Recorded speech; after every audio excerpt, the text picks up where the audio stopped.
注意看，台上的性感美女正在载歌载舞，而台下的男人们一边看着她流口水，一边说着风凉话。这个骚女人，哪一天老爷啊不包她了，撑死了也就一只野鸡。毕竟对于大哥的女人，他也只能远观不能亵渎。一旁的水生看着台上性感的小金宝，非常的心动。小金宝的曼妙身材和笑容牵动着他的心扉。可从六叔口中得知，小金宝是黑老大的情人，谁也不敢得罪他。水生今年14岁，刚刚从乡下到上海投奔六叔，因为听说六叔在跟着别人赚大钱，于是水生也想混点饭吃。六叔刚见到水生就告诉他，大城市不比乡下，什么事情都要注意规矩。而这话水生记了一辈子。随后六叔带着水生来到和其他帮派的交易现场，在这里水生看见了他们是怎么黑吃黑的，可以说是杀人不眨眼。再回去时，六叔让水生什么也别问，把看见的事埋在心里，接着带他来到唐府。水生一脸没见过世面的到处看。六叔告诉他，之所以能进来做工，是因为他是姓唐的宗族势力，唐老爷只相信他家族的人，所以只要水生好好做，肯定能走上人生巅峰。而水生要做的就是照顾小金宝的平常生活。小金宝是唐老爷的心头肉，为了让小金宝高兴，直接将原配都送回了老家。但大家都明白，唐老爷只是把小金宝当成临时的玩具。六叔告诉水生，小金宝脾气非常古怪，让他不要违背小金宝的规矩。而演出结束后，水生就见识到了小金宝的古怪脾气。仆人因为被摸得了小费，小金宝却非常生气，他把小费拿出来看了看，随后又还了回去。在对方高兴的道谢时，又表示要扣他1个月的工资。小金宝完全不将其他人放在眼里，他看见新来的水生后，一脸轻佻摸了摸他的下巴，接着好奇地询问：和女人睡过觉没有啊？睡过。睡过。和谁啊？小时候和我妈。小金宝被水生逗得一乐，他拿出打火机让水生点烟，可乡下人哪里认识这个呀？看了半天都不明白怎么用。小金宝也没有生气，亲自动手教了一遍，可水生这个呆瓜还是没学会。这瞬间让小金宝有些不爽了，认为水生不给他面子。二叔看见这一幕，连忙上前帮忙点火，但小金宝却丝毫不接受，冷漠地将烟丢在地上。或许是小金宝的脾气没人能忍受，最终水生还是被留了下来。在上楼的时候，六叔将所有的规矩告诉水生，等小姐进入房间就站在门外等候，还告诉水生喜欢什么就别看什么，看久了人就傻了。教导完规矩后，六叔带着水生来到餐厅，在这里水生第一次看见了唐老爷，外表看上去是一个瘦老头，但气质却非常特别。六叔一脸佩服地告诉水生，老爷常说呀，这女人的事儿再大呀，那也是小事；兄弟的事儿再小也是大事。六叔言语间都透露着崇拜，而唐老爷身旁分别还有宋二爷和郑三爷，这2位都是唐老爷的得力干将。特别是这个宋二爷，别看他外表斯斯文文，实际上是个杀人不眨眼的角色，早上黑吃黑的就是他。就在这时，电话突然响了，是另一个帮派的于胖子打来的。他是上海唯一可以和唐老爷比拼的势力，前些天宋二爷弄死了他的小弟，所以打来电话询问。唐老爷得知后必须去擦屁股。在临走前，小金宝还对唐老爷恋恋不舍，担心他看上别的女人，于是让他把手上的戒指摘下来。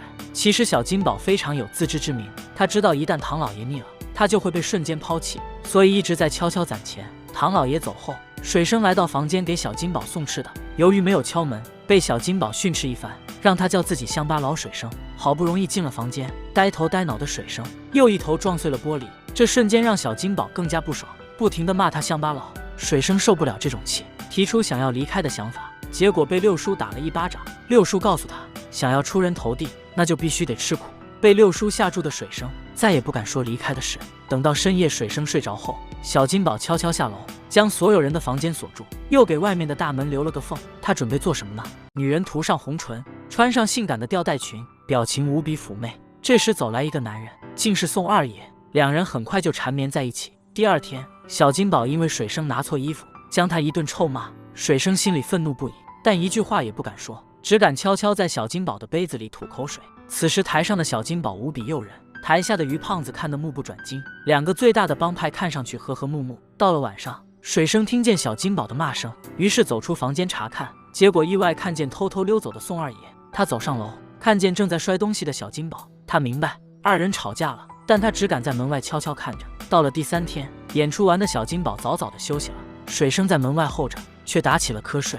突然他听见一声巨响，水生慢慢走下楼查看，发现了一把带血的匕首。他打开门，发现外面竟是满地的尸体，而他的六叔也是其中之一。失控的水生大声呼喊，却被人紧紧捂住嘴巴，拖到了外面。几分钟后，唐老爷被人搀扶着走了进来，在看见水生后，故意对他说：“你六叔替我挡了刀子，记住，你六叔的眼睛还没闭上呢。”听见这话，水生决定好好干活，之后给六叔报仇。到了晚上，唐老爷带上小金宝和几个亲信，连夜逃出上海保命。他们还带上了水生。在船上，小金宝还不停地抱怨去哪里不好，非要去一个穷乡僻壤的地方。唐老爷这时却没那么好说话，让他别不懂规矩，并且还表示不管是谁私自上岛下岛，都格杀勿论。在天刚亮时，他们就来到了小岛。岛上只有一个寡妇翠花和她的女儿阿娇，他们要负责唐老爷一行人的伙食。但就算是这样，唐老爷的手下依旧非常警惕，每次做好饭菜都要让阿娇试试毒，这才敢给唐老爷吃。而小金宝也觉得非常不适应，过惯了锦衣玉食生活的他，哪受得了这样的地方？在看见阿娇时，小金宝夸她长得漂亮，还想收她当干女儿。看着这个举止轻浮的女人，翠花不敢乱说话，怕女儿惨遭毒手。然而这个看似平淡的生活，却隐藏着各种危险。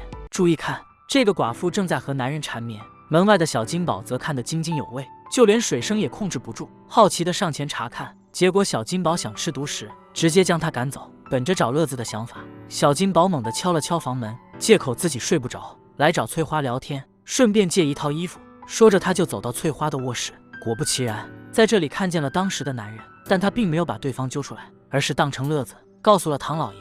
隔天，小金宝换上翠花的衣服，在木板上扭动自己的身姿。水生和阿娇看见后纷纷笑了起来。随后阿娇让小金宝教她唱歌，说水生告诉她小金宝的歌声宛如天籁。水生听后露出不好意思的微笑。小金宝看着阿娇，觉得她非常像小时候的自己，他让阿娇唱一首歌试试，于是阿娇便唱起了《摇到外婆桥》，小金宝也跟着一起唱了起来。阿娇非常惊讶，小金宝居然也会唱这个歌。红裤子花棉袄，外婆送我上花轿，摇啊摇到外婆桥。最后三人一起唱起了这首耳熟能详的童谣，他们每个人都绽放出轻松的笑容。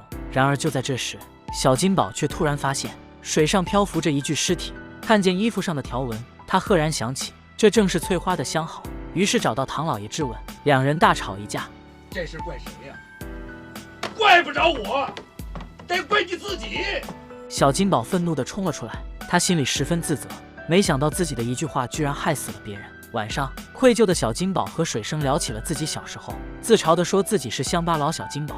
说完给了水生3块大洋，劝他早点离开上海。水生拿着钱，对这个脾气古怪的女人有了些许改观。他发现小金宝只是外表华丽，实则内心非常孤独。随后小金宝来到翠花家，当得知对方已经准备结婚时，他不忍心说出真相，于是提出带母女俩去上海生活，到时候自己养阿娇，但遭到了翠花的拒绝。天亮后，小金宝在路上看见守在外面的水生，心里有些不忍，再次劝他离开上海。这天翠花来给唐老爷送饭，唐老爷第一次看见阿娇，夸赞她和小金宝当年一模一样。随后他让翠花多弄点菜，因为今天是宋二爷和郑三爷登岛的日子。水生因为拉肚子跑到外面方便，结果却听见有人在密谋，仔细一听，居然是宋二爷要杀小金宝。他连忙跑回房间，一把推开房门，气喘吁吁地告诉唐老爷，有人密谋要杀小姐。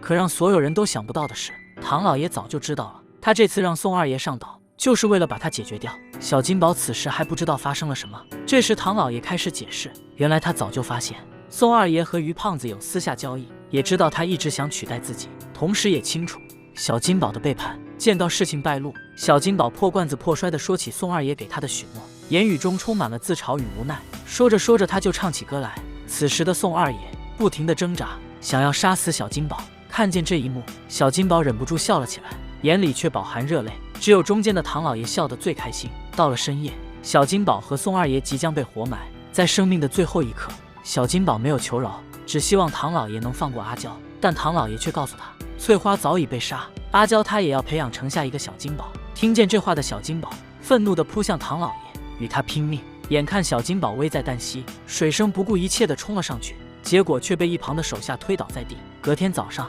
水生从昏迷中醒来，发现自己被倒挂在船帆上。此时唐老爷正对着阿娇说上海的美好。天真的阿娇得知有好看的衣服穿，高兴得合不拢嘴。她很快就会变成下一个小金宝，而水生也将变成下一个六叔。故事到此结束。